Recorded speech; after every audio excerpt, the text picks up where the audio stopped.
Et procrastiner, pour moi, c'est un manque de maturité. En juillet dernier, après avoir sorti ma vidéo sur le regard des gens, je me suis demandé quelle autre problématique on rencontrait plus ou moins tous au cours de notre vie. En discutant autour de moi et fil de mes expériences passées, je me suis rendu compte que la procrastination touchait à peu près tout mon entourage. Pour illustrer cette problématique, j'ai décidé d'interviewer mes proches afin de mieux comprendre comment chacun appréhendait ce problème, quelles en étaient les conséquences et comment y remédier. Je leur ai demandé ce qu'était la procrastination selon eux, s'ils la pratiquaient, pour quelles raisons, sous quelle forme, quelles en étaient les conséquences et s'ils souhaitaient changer. Je m'appelle Joséphine. Germain. Je m'appelle Marie. Je m'appelle Alexis. Je donne mon prénom, ouais. Je suis le cousin d'Hello. Non, je suis le cousin de Coach Hello. Et pas Coachella. De manière générale, j'ai trouvé beaucoup de similitudes dans leurs réponses. Pour commencer, je leur ai simplement demandé une définition de la procrastination. Pour toi, procrastiner? Procrastiner, ça veut dire reporter les choses à plus tard. Ça veut dire remettre au lendemain ce qu'on pourrait faire aujourd'hui. Procrastination, c'est remettre au lendemain. La procrastination, c'est un néologisme. C'est le fait de remettre à plus tard les choses que tu peux faire maintenant. T'es pas censé les faire, mais tu peux les faire maintenant. En faisant des recherches sur le sujet, j'ai trouvé des chiffres assez parlants, des anecdotes marrantes que je voulais vous partager parce que oui, des gens célèbres ont procrastiné bien avant nous. En 40 ans, les procrastinateurs ont augmenté de 300 à 400%. Salut, c'est Louise, je sais où t'habites, je vais venir chez toi tuer l'intégralité de ta famille ainsi que tes ancêtres, tes enfants, tes petits-enfants et tous ceux qui... 69% sont conscients que ça va leur coûter cher, 40% arrivent en retard à un rendez-vous, hashtag ma propre personne, et 40% carrément loupent l'événement. Moi ça m'arrive pas plus tard qu'hier, où je devais aller à une soirée. Alors l'expression a été utilisée en premier par Mozart, non, pas du tout, par Marcel Proust, dans À la recherche du temps perdu. Il y a eu beaucoup de procrastinateurs connus, mais les sources Mozart apparemment auraient écrit l'ouverture de Don Juan. Bien évidemment, il ne s'agit pas ici de Mozart, mais de Molière. Je ne sais absolument pas pourquoi, j'ai une obsession pour cette personne. La veille de la première, en étant bourré. Victor Hugo, quant à lui, n'arrivait pas à écrire Notre-Dame de Paris. Et il demandait à ses serviteurs, il se mettait tout nu et il demandait à ses serviteurs de lui cacher ses habits pour qu'il puisse continuer à écrire parce que sinon il avait trop envie d'aller dehors faire la fiesta. Une méthode, ma foi, originale. Si vous voulez prendre des notes, quand vous n'arrivez pas à réviser un contrôle. Il y a aussi une anecdote que j'ai vue qui est drôle, c'est que Jean Jaurès, enfin drôle pas du tout en fait, il se fait tuer. En gros, Jean Jaurès, le 31 juillet 1914, il comptait rédiger un article qu'il considérait comme le prochain J'accuse. Le mec a trop d'égo, il descend au café en bas parce qu'il avait la flemme de commencer son article et il prend des pêches au kirsch. En fait, au moment où il commande ses petites pêches au kirsch, il y a Arnaud Villain, je sais pas si ça va être comme ça. Il y a Raoul Villain qui est là dans ce café et qui lui pointe son pistolet sur la tempe et tire deux coups. Jean Jaurès décède avant d'avoir pu écrire cet article qui peut-être, sait-on jamais, aurait pu stopper la Première Guerre mondiale. On voit que la procrastination peut avoir des conséquences désastreuses, les amis. Ne nous laissons pas avoir, comme Jean Jaurès, par les pêches au kirsch. Chop chop, on fait ses devoirs à l'avance. Si la plupart des gens procrastinent, pour certains, il y a quand même une grande part de déni quand on leur demande si c'est le cas. Ok, est-ce que toi tu le fais? Non. Tu te fous de moi là? C'est pas mec qui procrastine jamais. Tu procrastines pas toi? Non. Ok, bon, j'aime bien faire les choses au dernier moment, mais ça veut pas dire que je procrastine. Ok? Non, par exemple, je fais ma valise 10 minutes avant de partir, et j'arrive 30 secondes avant la fin. Mais bon. Donc tu pars toujours en retard, tu fais toujours tout en retard? Bon, oui, ça c'est un détail, d'accord? Tu procrastines pas? Non. Jamais? Non. Jamais, jamais. Enfin, des fois. Ah voilà. Ça c'est rare. C'est là on change de discours. Et ça? La flemme est toujours là de toute façon. Elle a envahi mon esprit. Mais bon, ça on peut pas nier. Bien, du coup la flemme envahit ton esprit, mais est-ce qu'elle va contrôler ta vie? Oh non, je crois pas. C'est quelque chose que j'ai fait, que je fais et que je ferai encore probablement très longtemps. C'est un de mes plus grands défauts. Ou qualités. C'est pas comment on voit. Tout défaut quand même. Positive à tout. La procrastination? Je le connais.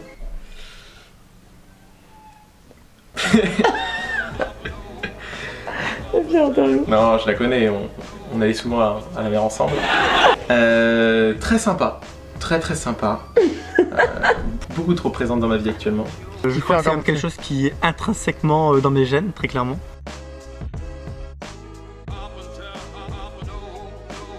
Au dernier moment, ils sont obligés dans un temps assez serré de faire beaucoup d'efforts. Et en stress. Et quand tu dis il, c'est toi? Non, mais les gens. De faire ses devoirs, par exemple, genre un DM de maths qui est genre annoncé il y a 3 semaines avant, et tu le fais la veille au soir. Les études c'est simple, hein. Les devoirs fait à l'arrache le midi, les devoirs d'allemand fait à l'arrache le midi avant le contrôle. Au lieu de s'organiser par exemple sur 2 mois, on s'organise la veille. Il n'y a pas d'entre-deux quoi. Les raisons sont pour la plupart similaires. La flemme et l'impression d'avoir toujours le temps. On se dit toujours qu'on a le temps, mais au final le temps passe vite.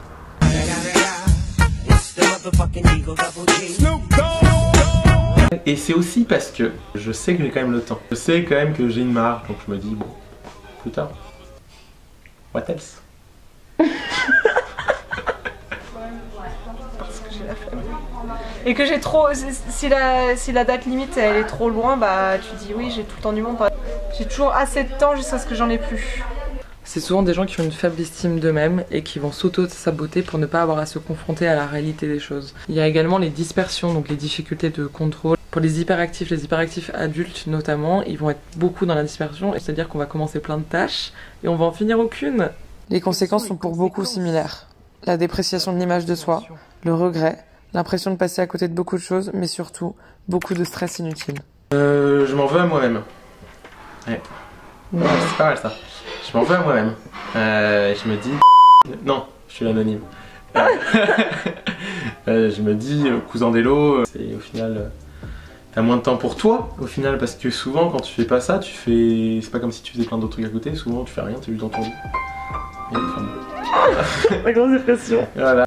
En procrastinant et en révisant tout en dernière minute, c'est sûr que je fais un peu comme le chat, genre le chat il saute genre au strict minimum, tu vois, genre il va jamais prendre de l'avance. Bah c'est ça, genre j'ai toujours fait en sorte de passer. Procrastination c'est à la fois comme un moyen de... Bah, c'est ma liberté, c'est voilà j'ai envie de remettre quelque chose à plus tard, ça l'est.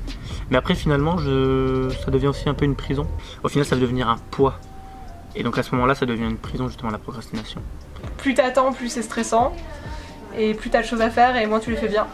Ça m'aurait évité beaucoup de stress si j'avais pas procrastiné. C'est Provocateur de stress. Bah le stress c'est mauvais pour la santé. T'es médecin toi? Ouais. Si je passe toute une journée allongée sur mon lit, bah, le soir je vais pas être bien quoi. Quand je vais me dire bah mince genre t'as gâché une journée tu vois. Et on en a pas non plus beaucoup des journées. Il faut savoir en profiter. Ouais. Ils souhaitent tous changer, mais quand je leur ai demandé s'ils avaient des clés pour le faire, j'ai vite constaté que non. Pourquoi? Mettre en place des amendes. Voilà, la police. La police de la procrastination. La police de la procrastination, exactement.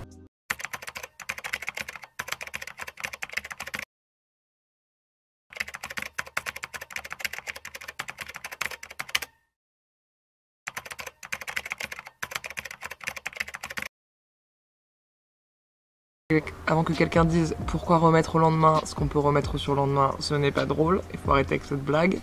Regardons comment y remédier. Attention aux bonnes résolutions. Faut pas tout arrêter d'un coup parce qu'après on culpabilise. Là je suis pas sur le point de partir, hein, j'essaie juste de dynamiser l'ambiance. Ça ne marche pas. La première chose, c'est qu'il faut avancer sur les sujets selon le degré d'utilité et d'urgence. Tu commences par les tâches les plus dures et tu surestimes le temps. C'est-à-dire que si tu penses qu'une tâche va te prendre 1 heure, tu dis 1h30. Comme ça, au bout d'1 heure, tu es là, oh my god, je suis tellement efficace.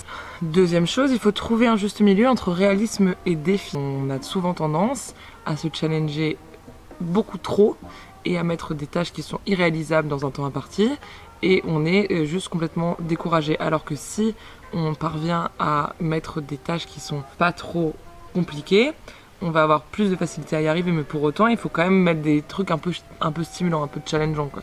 Si c'est juste aller chercher une fourchette, on n'est pas sur un niveau waouh de stimulation intellectuelle. Je comprends plus ce que je dis. Bref, vous m'avez compris, il faut aussi visualiser les effets positifs à long terme et pas seulement à court terme. De faire du sport, c'est pas le lendemain que tu auras les résultats ou juste après ta séance de sport, même si psychologiquement on sait toutes qu'on se regarde après en mode t'inquiète. Il faut visualiser les effets positifs à long terme, c'est important de comprendre pourquoi on fait les choses. Hein. Donc là tu vas faire du sport, c'est pas parce que tu veux manger n'importe quoi ce soir, c'est parce que tu sais qu'à long terme ça va avoir des effets bénéfiques sur ta santé et il faut voir les choses à long terme et pas à court terme. Mais des fois c'est super compliqué parce que ton plaisir il est pas dans l'instant, il est pas immédiat, mais il sera décuplé et beaucoup plus puissant dans 2 mois. Mais c'est maintenant que ça se joue et c'est ça qu'il faut intégrer, qu'il faut faire intégrer au petit cerveau. Il y a un truc qui marche énormément, c'est de s'engager auprès de son entourage. Je trouve que c'est super, c'est un des trucs les plus puissants. Tu t'engages auprès des gens, tu annonces ce que tu dois faire, tu annonces tes objectifs auprès de ton entourage, tu peux même annoncer une deadline. Quand même obligé, quand tout le monde te relance sur le sujet, il faut quand même à un bout d'un moment donner un peu de blé à moudre aux gens. Ensuite, il faut, c'est très important, segmenter les problèmes. C'est-à-dire que 10 petits problèmes valent mieux qu'un énorme problème. Il y a un superbe proverbe sur le sujet que j'ai lu. Comment mange-t-on un éléphant ? En mangeant une bouchée à la fois. Qu'est-ce que ça veut dire? Ça veut juste dire qu'il faut décortiquer les énormes tâches en toutes petites tâches. Et vous allez être beaucoup plus satisfait de ce que vous faites que si vous attaquez directement à un énorme éléphant. Quand vous atteignez vos objectifs, il est essentiel de se récompenser. Mais non pas après avoir tout fait, mais pendant la réalisation. Après chaque monotâche, vous vous récompensez. Il faut faire des petites récompenses agréables, comme... Qu'est-ce qu'on peut faire pour se récompenser?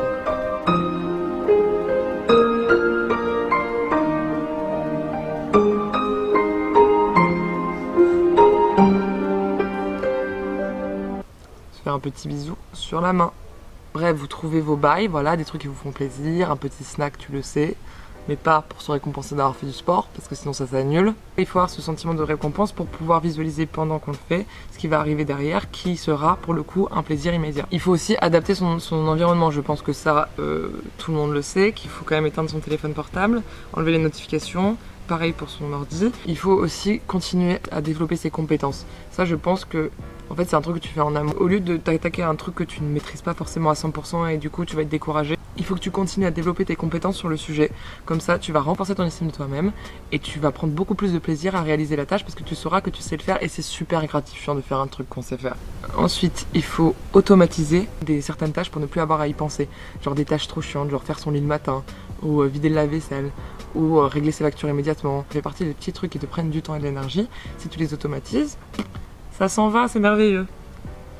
Ensuite, il faut mettre en place des starters. Et ça, mon pote, ça marche bien. Je sais que quand j'étais en prépa, je raconte ma vie.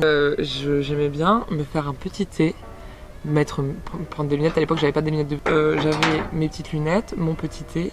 Et là, directement, mon cerveau était en mode on. Ok, j'ai compris, tu vas travailler, t'inquiète pas, je suis avec toi, je te soutiens. Il faut avoir le soutien de ton cerveau parce que sinon ça marche pas. Ensuite, vous pouvez utiliser la règle des 2 minutes. La règle des 2 minutes, c'est quoi? C'est très simple. Si t'as une tâche qui te prend moins de 2 minutes, tu la fais immédiatement. Tu y vas, tu ranges ton stylo. La pire tâche. Dans Getting Things Done, ils disent par exemple, tu lis juste une page, tu vas, sans que tu t'en rendes compte, ah bah t'as lu 3 chapitres. Bon, j'y crois peu, hein, mais dans le doute, faut tenter quoi. C'est une sorte de traquenard, c'est comme quand tu vas prendre un verre avec tes potes et que tu te retrouves à finir à 4 h du mat. Là t'écris 3 lignes de ton mémoire et tu te retrouves à écrire la moitié d'un chapitre. Je ne suis pas sûre que ça ait la même force d'exécution, mais sait-on jamais. Et puis enfin, on peut faire des rounds, cet accent, c'est la règle des tomatoes de Rotterdam, je sais plus comment ça s'appelle. Lui il sectionne ses tâches en 25 minutes. T'es à fond pendant 25 minutes parce que ton cerveau il peut pas se concentrer plus de je sais plus combien de temps. Encore une fois, heureusement que je fais des recherches sur le sujet. En tout cas, quand tu fais 25 minutes, tu peux vraiment être totalement concentré et dévoué à ta tâche. Au bout de 25 minutes, tu fais une petite pause, tu fais du jonglage et t'es beaucoup plus efficace que si tu fais 2 heures d'un coup. Pour conclure, toujours le malaise présent. Soit par les méthodes que je vous dis, ça fonctionne et c'est magique, ça va beaucoup mieux, c'est merveilleux, on adore. Soit ça ne fonctionne pas et c'est peut-être lié à des raisons un peu plus profondes. Et dans ces cas-là, il faut peut-être tout simplement faire une thérapie. Mais je dis ça avec beaucoup de bienveillance. Hein. C'est juste qu'il y a des thérapies comportementales et cognitives qui existent pour traiter les gens qui sont procrastinateurs chroniques et quand c'est lié à des vrais problèmes d'estime de soi ou des problèmes beaucoup plus profonds qu'on peut pas régler en faisant la règle des 2 minutes quoi. Ou alors c'est peut-être lié au fait que tu n'es pas dans ta voie et qu'il faut peut-être que tu arrêtes d'être en fac d'économie si finalement tu as envie de dessiner. C'est peut-être lié aussi à une vraie dissonance entre ce que tu es et ce que tu aimes profondément, et ce que tu veux faire, et l'endroit où tu es à l'heure actuelle, qui n'est pas l'endroit où tu dois être. Maintenant, il faut aussi sortir de la course à la productivité qui est hyper néfaste, qui a des effets qui sont dramatiques dans les entreprises sur certains employés. Et, il faut vraiment sortir de cette course-là à la productivité, au profit, au toujours plus, à être premier partout. C'est vraiment pas du tout le message que je veux faire passer dans cette vidéo. C'est très très problématique aussi d'avoir ce type de mentalité, et dans notre société actuelle, c'est quand même des mentalités qui sont mises en avant dans beaucoup d'entreprises. Il faut s'écouter profondément, mais il faut aussi, quand on a la flemme de faire des choses qui pourront nous rendre heureux dans une semaine, un mois, 2 mois, 1 an, il faut les faire tout de suite. Et c'est ça la difficulté, c'est de faire comprendre à son cerveau que c'est pas parce que maintenant ça te rapporte rien que ce sera pas bénéfique. Notre corps, notre être, notre moi du futur, il sera super content qu'on ait fait la démarche. Et il va nous checker très très fort dans le futur. C'est vraiment à ça qu'il faut penser quand tu es dans ton canapé et que tu regardes TikTok, alors que tu dois aller faire du sport, alors que tu dois acheter du matériel pour un projet qui te tient à cœur, alors que tu dois appeler des gens que tu n'as pas appelés depuis longtemps. C'est à ce moment-là, il faut penser au mois du futur et se faire un énorme check et y aller. Bye bye. Non, ce sera jamais mon outro. Quel est mon outro?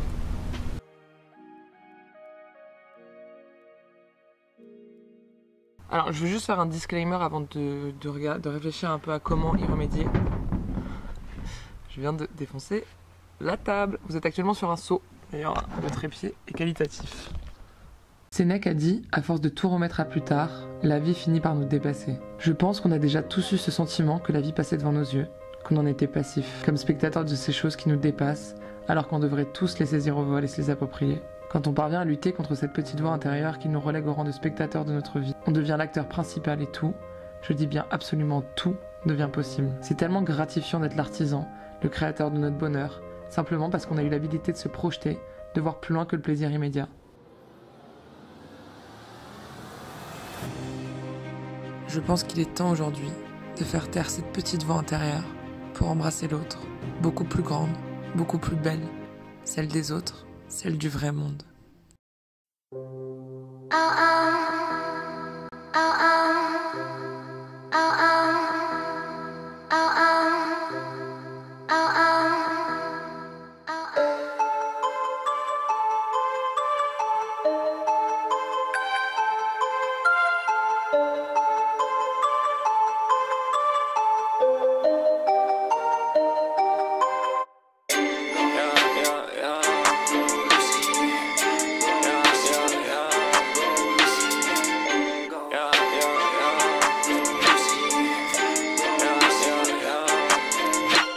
She looks dangerous, I dig that.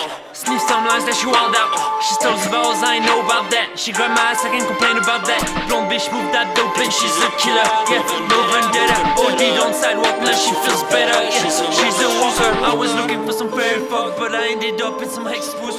White peony, West jean shorts with bruises. I wanna fly.